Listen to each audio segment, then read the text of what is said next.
Hi friends, कैसे हो आप लोग। उम्मीद अच्छे होंगे और आपकी प्रिपरेशन में अच्छी चल रही होगी। तो आज हमारी इस वीडियो में बात करने वाले हैं कुछ इंपॉर्टेंट आपके लिए जो आपकी टेंशन है इस टाइम पर, क्योंकि एसएससी एग्ज़ाम में जो है सेक्शनल टाइमिंग आ गई है। तो उससे काफ़ी क्वेश्चंस रहते हैं कि किस तरह से आपको क्वेश्चंस अटैम्प्ट करने हैं, किस तरह से आपको सेक्शन अपना अटैम्प्ट करना है। तो उसके लिए हम एक 5 सेकंड रूल लेकर आए हैं, जो कि मैं आपको कंप्लीट इस वीडियो में बताने वाला हूँ, जो कि आपके लिए काफ़ी ज़्यादा हेल्पफुल रहने वाला है। तो इस हिसाब से हम इस 5 सेकंड रूल के जो अकॉर्डिंग इसके आप चलेंगे, इसके अकॉर्डिंग चलेंगे तो आप देखिएगा कि सेक्शनल टाइमिंग के साथ आप अपने सब्जेक्ट को आसानी से अच्छे से जो है अटैम्प्ट क्वेश्चन कर पाएंगे और मैक्सिमम क्वेश्चन अटैम्प्ट कर पाएंगे, और जिससे आपके मार्क्स भी इंक्रीज हो जाएंगे। तो ये चीज़ें हम इस वीडियो में डिस्कस करने वाले हैं। बाकी कुछ चीज़ें मैं आपको पहले बता देता हूँ कि 5 सेकंड रूल क्यों, उसका वाई जानना जरूरी है। मैं कि 5 सेकंड रूल क्यों चाहिए, कि आपको क्यों 5 सेकंड रूल मैं इतना बोल रहा हूँ आपको कि ये आपके लिए इम्पोर्टेंट रहने वाला है, और आपको कब अप्लाई करना है, ये दोनों ही चीज़ें मैं आपको इसमें बताने वाला हूँ। तो एसएससी एग्ज़ाम जैसे सीजीएल हुआ, सीजीएल स्टेनो में भी, इन सभी एग्ज़ाम में जो थे, जैसे सीएचएसएल में भी रहेगा जहाँ तक है, और सीपीओ में भी कर दिया गया है। तो ये सभी चीज़ें जो हैं, जैसे सीजीएल में 15 मिनट हैं हर सेक्शन के लिए, जिसमें 25 क्वेश्चन मैथ के हैं 15 मिनट में ही, ऐसे ही 15 मिनट में 25 क्वेश्चन रीजनिंग के होने वाले हैं। सेम जीएस और इंग्लिश के लिए भी रहने वाला है। लेकिन कुछ चीज़ें हैं, जैसे जीएस और इंग्लिश में तो आपको 15 मिनट कम नहीं पड़ेंगे जीएस और इंग्लिश के लिए, ये हम कह सकते हैं कि सफिशियंट है। लेकिन आपको कब अप्लाई करना है, आपको दिक्कत आएगी मैथ्स और रीजनिंग में। इसमें आपको थोड़ी जो है प्रॉब्लम फेस करनी पड़ सकती है। ये 15 मिनट में आपको 25 क्वेश्चन करने में, ये सेक्शनल टाइमिंग जो आया है इसके अकॉर्डिंग। तो यहाँ पर हम डिस्कस करने वाले हैं किस तरह से आपको मैथ्स और रीजनिंग के क्वेश्चन अटैम्प्ट करने हैं, जिससे आप मैक्सिमम क्वेश्चंस टाइम के अंदर अटैम्प्ट कर लें और आपके मार्क्स भी अच्छे रहें, क्योंकि क्वेश्चन सही होना भी ज़रूरी है और ज़्यादा से ज़्यादा अटैम्प्ट होना भी ज़रूरी है। तो ये हम कह सकते हैं इस स्ट्रेटेजी 5 सेकेंड रूल के अगर आप यूज़ करेंगे तो आपको बहुत ज़्यादा हेल्प रहेगी। आप ये 5 सेकेंड रूल पहले देखिएगा, उसके बाद अपने कोई सेक्शनल मॉक लगाइएगा, या घर पर जो आप मॉक लगाते हैं उसमें ये जो है अप्लाई करिएगा। उससे आपको पता चलेगा कि ये जो हमारे 5 सेकेंड रूल है इसकी क्या अहमियत रहने वाली है। अब डिस्कस करते हैं। क्या देखो, आपको जो क्वेश्चन आएंगे, जैसे आपके 25 क्वेश्चन हैं सीजीएल में, और स्टेनो में 50 क्वेश्चन हैं। ऐसे ही हम देखते हैं कुछ क्वेश्चन ईजी होते हैं, कुछ मॉडरेट होंगे उसमें से, और कुछ क्वेश्चन उसमें से हार्ड भी आपको देखने को मिलेंगे। तो 3 कैटेगरी के आपको क्वेश्चन रहेंगे, इजी, मॉडरेट और हार्ड। तीनों के बारे में हम डिस्कस करने वाले हैं, किस तरह से आपको सभी चीज़ें अप्लाई करनी है। पहले इजी के लिए देखते हैं। जब भी आप क्वेश्चन देखेंगे आपको इजी क्वेश्चन मिलेगा, तो आपको सिंपली पहले ही उसमें अटैम्प्ट कर लेना है उस क्वेश्चन को। पता कैसे चलेगा कोई भी क्वेश्चन इजी है या मॉडरेट है या हार्ड है? सबसे पहले तो अगर कोई इसमें फॉर्मूला और रूल लगता है और वो आपको तुरंत क्वेश्चन देखने पे ही याद आ जाता है, इसका मतलब वो इजी है। क्वेश्चन फैमिलियर लगे, फैमिलियर लगने का मतलब क्या है, आपको लगे कि ये मैंने क्वेश्चन बहुत बार किया है और इससे तो मैं बहुत अच्छे से रूबरू हूँ, मतलब ये मैंने क्वेश्चन बहुत अधिक किया है, तो आप इस तरह से आपको फैमिलियर लगे।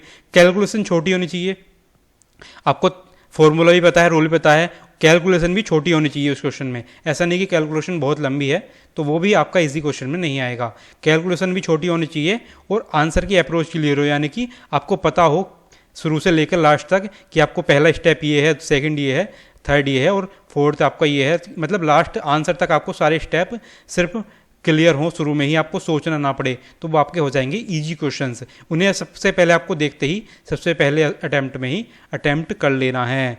अब चलते हैं मॉडरेट क्वेश्चन की तरफ। मॉडरेट क्वेश्चन आपको दिखाई दे उसे मार्क कर लेना है और उसे बाद में अटैम्प्ट करना है, ये आपको ध्यान रखना है। सबसे पहले जो आप इजी क्वेश्चन अटैम्प्ट करेंगे, फिर मॉडरेट क्वेश्चन को मार्क कर लेंगे और बाद में अटैम्प्ट करेंगे। कैसे पता लगेगा आपको? इस क्वेश्चन, अब जो मॉडरेट क्वेश्चन होगा उसका आपको कॉन्सेप्ट तो पता होगा, लेकिन जो कैलकुलेशन होगी वो बहुत लंबी होगी, तो आपको वहाँ से पता लगेगा कि भाई ये मॉडरेट क्वेश्चन है। मल्टीपल स्टेप्स होंगे, यानी कि बहुत ज़्यादा लेंथी क्वेश्चन हो सकता है, बहुत ज़्यादा लेंथी क्वेश्चन होगा, तो ये भी हम कह सकते हैं कि भाई ये जो है मॉडरेट क्वेश्चन में आए, और थोड़ा सोचने की भी ज़रूरत हो, यानी कि बिल्कुल जो यहाँ पर अप्रोच क्लियर थी, लेकिन यहाँ पर अप्रोच थोड़ी क्लियर नहीं होगी, आपको थोड़ा सोचना पड़ेगा। आंसर आपका आ जाएगा, कैलकुलेशन लंबी होगी, आपको कॉन्सेप्ट भी पता है, यहाँ पर कैलकुलेशन थोड़ी लंबी है, स्टेप मल्टीपल हैं और थोड़ा सोचने की ज़रूरत है। आपको ये चीज़ें अगर आपको दिखाई देती हैं तो उस क्वेश्चन को आपको मार्क करना है और उसे दूसरी बार में अटैम्प्ट करना है, यानी कि पहले आपको इजी करने हैं, फिर आपको मॉडरेट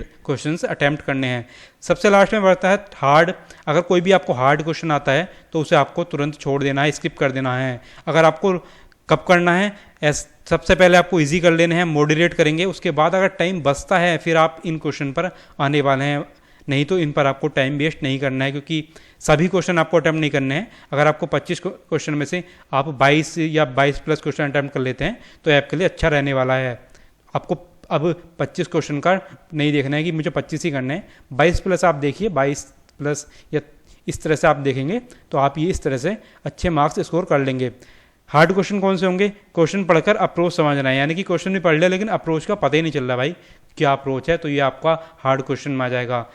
इन्फॉर्मेशन बहुत ज़्यादा हो, यानी कि बहुत ज़्यादा क्वेश्चन ही खुद में बहुत लेंथी हो, उसे पढ़ने में बहुत टाइम लग रहा हो, बहुत ज़्यादा इन्फॉर्मेशन दी हो, तो ऐसे क्वेश्चन भी हार्ड कह सकते हैं। और कॉन्सेप्ट भी कई सारे कंबाइन हो, यानी कि बहुत सारे कॉन्सेप्ट उसमें लग रहे हो और आपको ये भी नहीं पता लग रहा हो कि भाई ये क्वेश्चन स्टार्ट कैसे करना है, ये आपको क्वेश्चन शुरू कैसे करना है। अगर आपको ये भी नहीं पता लग रहा तो ये हार्ड क्वेश्चन हो जाएगा, इसे आपको लास्ट में करना है अगर आपको पास टाइम बचता है सबसे पहले, नहीं तो आपको इस क्वेश्चन में टाइम अपना वेस्ट नहीं करना है। तो ये आपको चीज़ें याद रखनी है। इजी क्वेश्चन होंगे जिसमें फॉर्मूला तुरंत याद आएगा, आपको शुरू में ही पता लग जाएगा कि भाई ये क्वेश्चन कैसे होगा, इसकी अप्रोच क्या होने वाली है, और आपको आंसर तक आपकी एक इमेज बन जाएगी दिमाग में, तो वो होंगे इजी क्वेश्चन, उन्हें आपको पहले करना है। ऐसे ही मॉडरेट, उन्हें आपको मार्क कर लेना है, बाद में अटैम्प्ट करना है। आपको इसमें जो कैलकुलेशन लंबी मिल सकती हैं और थोड़े सोचने की जरूरत हो सकती है और स्टेप ज़्यादा हो सकते हैं। और हार्ड में आपको थोड़ा ये भी कॉन्सेप्ट नहीं पता होगा, थोड़े इन्फॉर्मेशन ज़्यादा होगी, थोड़ा लेंथी क्वेश्चन होगा,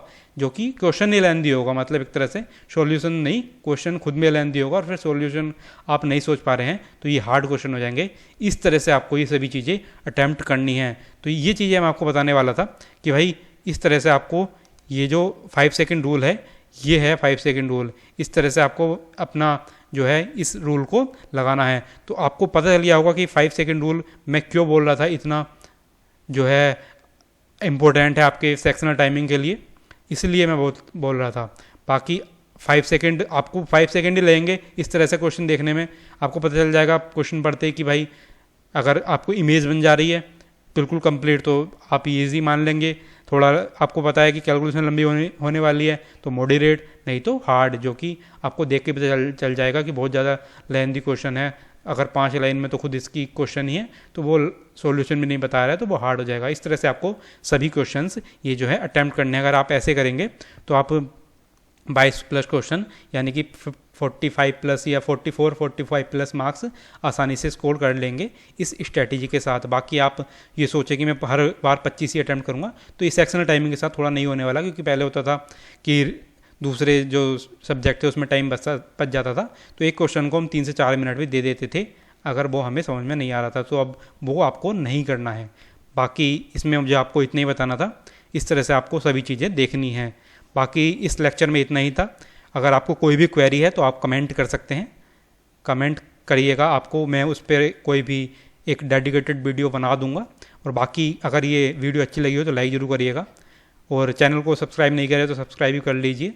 कुछ ऐसे इन्फॉर्मेटिव और आपको अच्छे जो लेक्चर्स वीडियोज़ एजुकेशन से रिलेटेड, आपके एग्ज़ाम से रिलेटेड मिलने वाली हैं यहाँ पर।